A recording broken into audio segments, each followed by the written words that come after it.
So I'm going to give you about 5 or 6 techniques you can be using right now if you've currently got jobs you're recruiting for and you can't find the candidates for.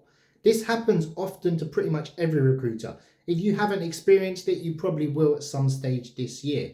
We are in a dire candidate shortage, and we probably will be, even if there's a recession hitting. For most clients that are giving us jobs, they're always going to be struggling regardless of how the economy is doing. So what I want you to mention, or what I want to mention in this video, is 5 or 6 methods that I use when a job goes cold, meaning I've exhausted all the traditional methods in terms of sourcing candidates, on job boards, looking for them on LinkedIn, messaging people, asking for referrals, etc. So what can you do if you've got a job, you've had it for 2 weeks, and you haven't got any good CVs, or you haven't had any meaningful conversations? What can you do? So I'll start off the list with step number 1. So what I want you to do is go back to, if you posted a job on any job board, namely like Indeed. If you haven't, you should. What can you do? So you should take those job ads off and refresh them. Put new job ads on for 2 reasons. Number 1 is new jobs will rank higher in the organic search. Usually it's the paid promotions at the top, and then it's the latest organic job. So if you just post a job, you'll go number 1. Also, anyone new that's coming to the market that puts on the job alerts will get an email about your job.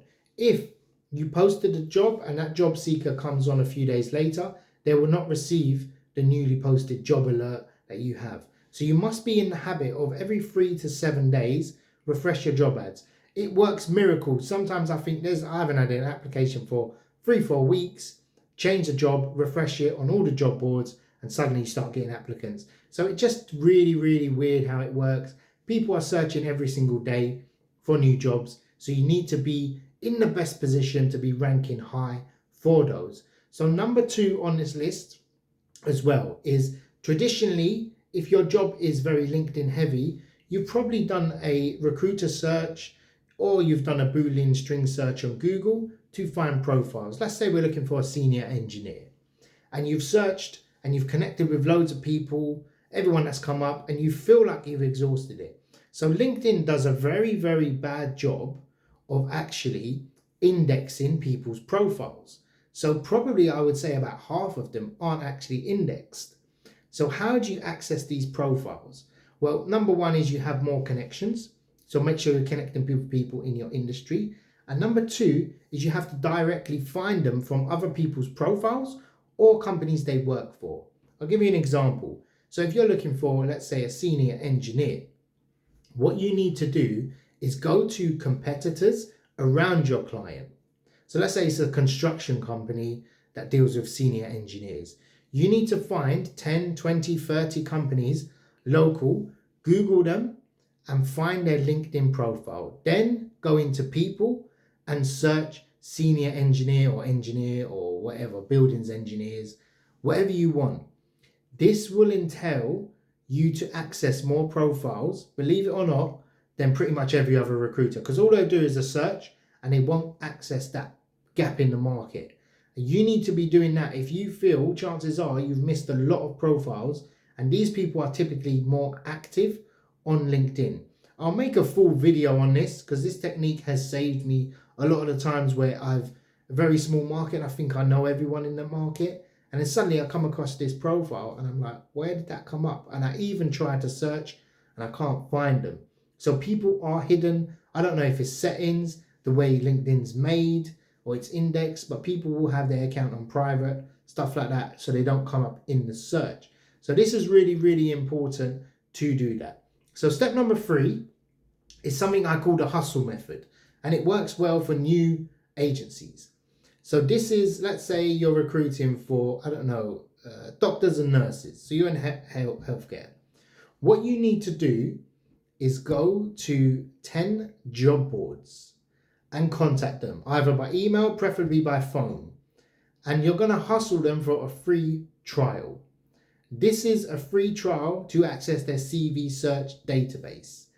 And this is their business model. Their business model, especially like CV Library, Total Jobs, is to give people free trials, impress them, and then get them to sign up. It's how they build their very soft sales funnel. and they'll monitor everything you do. They'll see how many CVs you downloaded, and they'll ring you up and say, what did you think of the quality of CVs? And you'll say, yeah, we downloaded a few. Okay, great. Do you think you can use this moving forward, etc.? And they'll sell you a package like that. So use this as a method, or use it as getting a price quote from them, seeing how they work, and ask them, how many CVs can you do a search for me on doctors in Grimsby? And they'll tell you how many have come up in the last 3 months, 6 months, even without you signing up. That will prompt you to sort of say, look, free trial, possibly, we'll look at that. Use this method. Also, if you're willing to spend a few couple of £100, Indeed have a good CV search. And chances are you can go on there and search for candidates. And you don't have to pay. There are methods you can go onto Indeed, their CV search, and you can search Doctor in Grimsby. Results will come up, and you have to pay to access that candidate's contact details. However, if you take the company they're working at and the dates, put it into Google and LinkedIn, chances are you can find that candidate very, very easily without having to pay. So you can search with the data that Indeed give you, and you can pretty much find candidates without ever having to pay for it. Sometimes they won't have LinkedIn profiles, but the good data that we have is the candidate in the last 3 days ago uploaded their CV to Indeed. Now I know that's an active candidate. If I contact them on LinkedIn, they don't know I found them on Indeed. However, they might think, okay, great. I am actually looking for a job and this recruiter's reached out to me directly. Let's have a chat with them. Of course, not everyone uses LinkedIn, especially doctors, but that candidate is very, very active in the market right now. So this brings me to the next step. And this isn't really going to get you much. However, it is good practice. The first thing actually I want you to do, if you can't fill this position, I want you to contact the candidate, the client. Whether it's a phone call, hello Mr. Client, I can't find anyone for this role. Have you gone to interview with anyone recently? They'll probably say no. Or they'll say, yeah, we've got some interviews lined up. They will respect you so much for calling up, being a man or a lady about it, and saying, I have a few methods I'm going to try and I'm going to continue to search. Just a quick update. I do that religiously. There's not a time, that's one thing I don't mess up, updating my clients. So what I tend to do after that is fish for a bit more information. They might tell you the salary's actually gone up. We can push the salary a bit more. Or is there any movement on the salary? Because I'm finding people that want 65 but you're only paying 50. You know, they might be able to say, look, just send them in. So you can lower your requirements with your client. You must be doing this.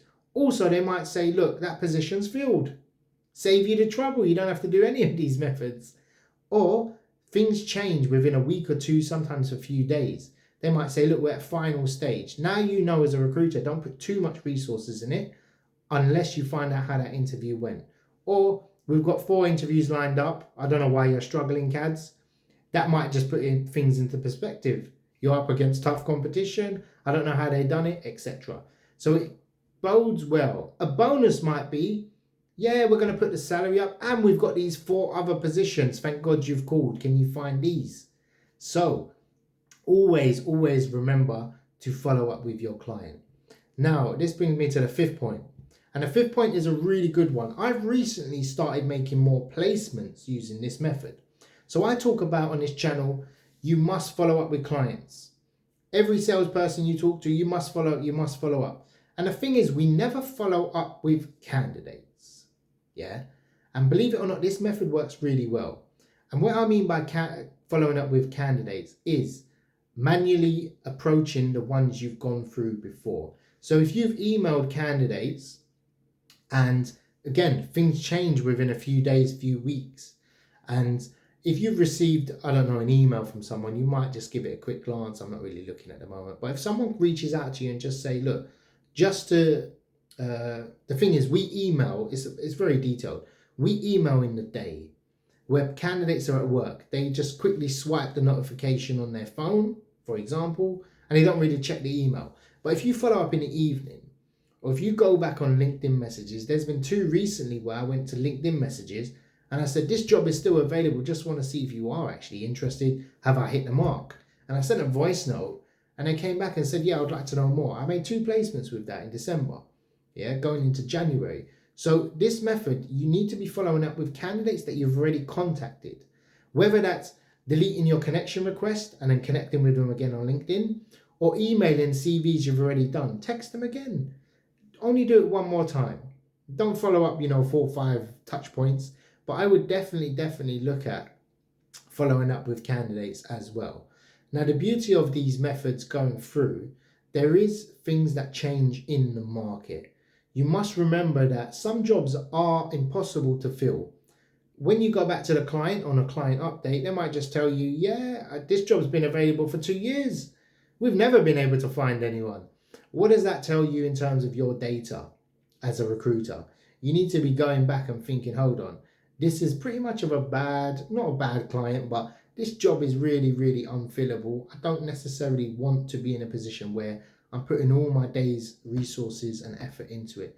But I've had positions, and I've told this story on my channel before, where I've looked for a specific skill set. I was working with a food manufacturer and they said to me, look, we need someone that can speak German, French, and be able to, is a legal professional in biscuit packaging. So they must have experience in biscuit packaging.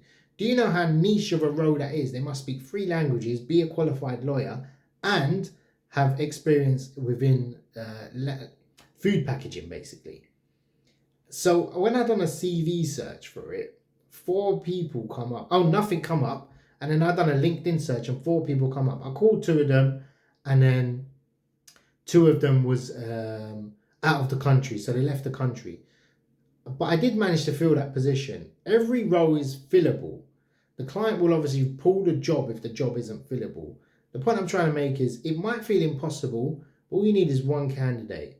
And keep trying. Methods do change. Things will come new to market. But day by day, new people come into the market every single day. So I want you to keep that in the back of your mind and treat every job like a fresh job. And you'll end up making more placements. Hope this video's helped, and take care.